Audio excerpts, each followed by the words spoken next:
જામનગરના એક રિક્ષા ચાલક યુવાનના લૂંટેરી દુલ્હન અંગેના ચકચારી પ્રકરણમાં લગ્ન કરાવી આપનાર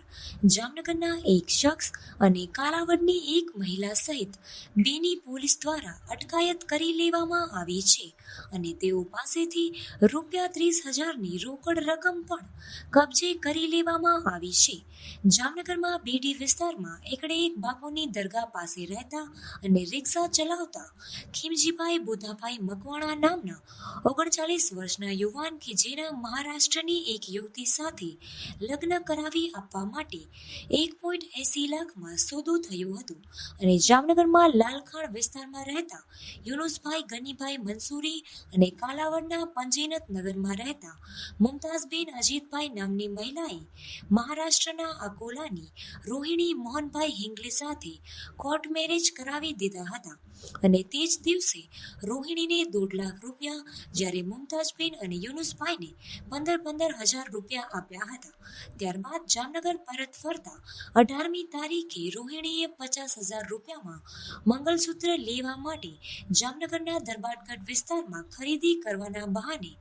રફુચક્કર થઈ ગઈ હતી અને આખરે ત્રણેય સામે પોલીસ ફરિયાદ નોંધાવવામાં આવી હતી.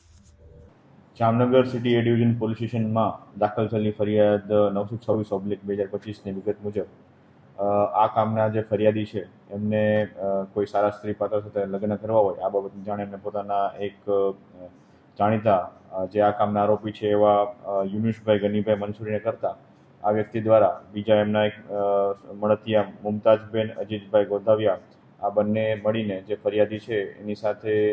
તેને સમજાવી અને મહારાષ્ટ્રમાં રહેતા જે આના સહ આરોપી છે રોહિણી મોહન હિંગલે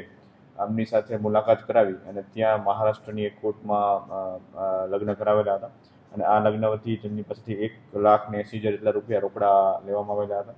ત્યારબાદ લગ્ન કરીને જામનગર પરત ફરેલા હતા અને જામનગરમાં જ્યારે આ વ્યક્તિ છે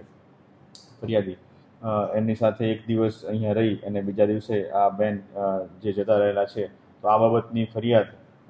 તેની સાથે છેતરપિંડી થયેલી હોય એ બાબતની ફરિયાદ આ ત્રણ આરોપી યુનુસભાઈ ગનીભાઈ મંસૂરી, મુમતાઝબેન અજીઝભાઈ ગોંધવિયા અને રોહિણીબેન મોહન હિંગલે આ ત્રણેય આરોપી વિરુદ્ધ સિટી એ ડિવિઝન પોલીસ સ્ટેશનમાં દાખલ થયેલી છે અને જે અહીંયાના બે લોકલ આરોપી છે યુનુસભાઈ અને મુમતાઝબેન આ બંનેને સિટી એ ડિવિઝન પોલીસ સ્ટેશન દ્વારા અટક કરવામાં આવેલા છે અને આગળની કાર્યવાહી ચાલુ છે. તેમજ ત્રીજા એક અન્ય આરોપી જે રોહિણી બેન છે એમની અટક કરવાની બાકી છે અને તેના માટે હાલ તજવીજ ચાલુ છે.